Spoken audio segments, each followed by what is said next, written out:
అండి కలుగుగాక. ఈరోజు నా సాక్ష్యం కొంచెం మీద పంచుకోవాలని నేను ఆశపడుతున్నాను. నేను ఫస్ట్ 2010వ సంవత్సరంలో వచ్చి దేవుడిని ఎరిగినాను. అప్పుడు అంతకుముందు నాకు బ్లీడింగ్ ప్రాబ్లం ఉన్నది. నెలకు 2 సార్లు అవుతున్నా, మళ్ళా 2 సార్లు అవుతున్నా 15 రోజులు 10 రోజులు 30 రోజులు అట్లా బాగా అట్లా అవుతానంగా 5-6 సంవత్సరాలు అట్లనే ఉన్నది. డాక్టర్ల దగ్గర పోయిన, లేడీస్ డాక్టర్ ప్రతి ఒక్క డాక్టర్కి ఒక కాడ పోయినా, వాళ్ళ కాడ కాటేరు అంటారు, నాగదోషం అంటారు, ఏదేదో చెప్తాండ్రు. కానీ ఏదేదో చెప్తాన్నా కానీ తంత్రాలు వేస్తాండ్రు.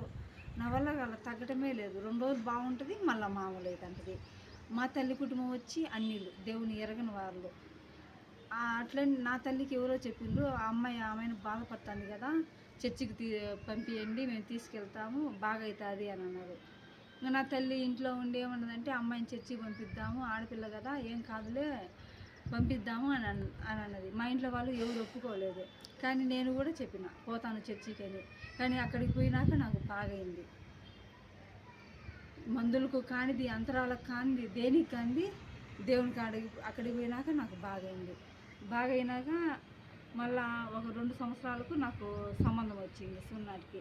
ఎవరైనా వస్తాండ్రు. అంతకుముందు నాకు 2005లో గుండె ఆపరేషన్ జరిగింది, హార్ట్ ఆపరేషన్ జరిగింది. ఎవరైనా వస్తాండ్రు, అమ్మాయికి పిల్ల బాగుందంటారు. మళ్ళీ ఏదైనా నా తల్లి వాళ్ళేమో అమ్మాయికి హార్ట్ ఆపరేషన్ ఉంది, పెళ్ళి చేసుకోవచ్చు అని అన్నారు అని చెప్పినప్పుడు వెళ్ళిపోతాండ్రు. ఎన్ని సంబంధాలు వచ్చినా అట్లనే జరుగుతున్నది.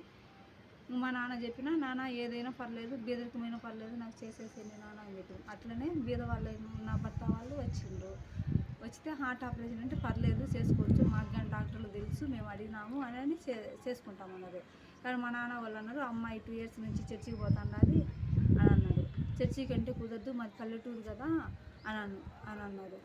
కానీ మా నాన్న ఏమన్నాడంటే, నేను ఈ సంబంధమే చేస్తాను, అయితే నేను పెళ్ళే చేయను అన్నాడు.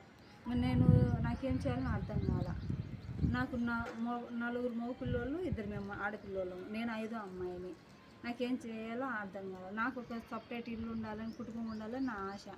అందుకని చెప్పి సరేలేని చెప్పి నేను మ్యారేజ్ చేసుకున్నాను. పాస్టర్ అంకుల్ వాళ్ళకి చెప్పిన, దైవ సేవకులు చెప్తే దైవ సేవకులు అన్నారు, సరేలమ్మా వాళ్ళు మీ భర్తను మార్చు, నువ్వు నిదానంగానే మార్చి సరిపోతుంది అని అన్నాడు. మా ఆయన సరేలేని చెప్పి అందరం ఒప్పుకున్నాం. అన్యుల ప్రకారమే నాకు హిందువుల ప్రకారం మ్యారేజ్ చేసేసిండ్రు. మ్యారేజ్ చేసినాక మా అత్త వాళ్ళు నన్ను చర్చికి పోనీలా, మా ఆయన వాళ్ళు కానీ ఎవ్వరు చర్చికి పోలే. బైబిల్ పక్కన వేసేసి వాళ్ళ పూజలు చేసుకుంటూ వచ్చిన. అట్లా 8 years నేను చేసిన, మామూలు పూజలు చేస్తూ వచ్చిన. మళ్ళీ సేమ్ ప్రాబ్లం వచ్చింది, బ్లీడింగ్ ప్రాబ్లమ్స్. అప్పుడు ఎట్లా కష్టాలు పడినానో మళ్ళీ అదే కష్టాలు. కానీ మా ఆయన 8 సంవత్సరాలు నాకు పరిగెత్తి ఆడ చూపించి అంతరాలు వేయించిండు, వల్ల కాల. పూజలు చేసిండు, వల్ల కాల. అల్లా సొంకాడికి తీసుకుపోయిండు, మామూలే. ఎక్కడ పోయినా ఆయప్పకే విసుగొచ్చి ఆయప్పే చర్చికి పో అన్నాడు. చర్చికి పో, నన్ను మటుకు లాక్కాకని అన్నాడు. సరేలే స్వామి, బతికిచ్చినావు, నన్నే పంపిస్తాను కదని చెప్పి నేను చర్చికి వచ్చేసిన. నేను చర్చికి వచ్చిన సంవత్సరంలోపే నా భర్త కూడా వచ్చిండు.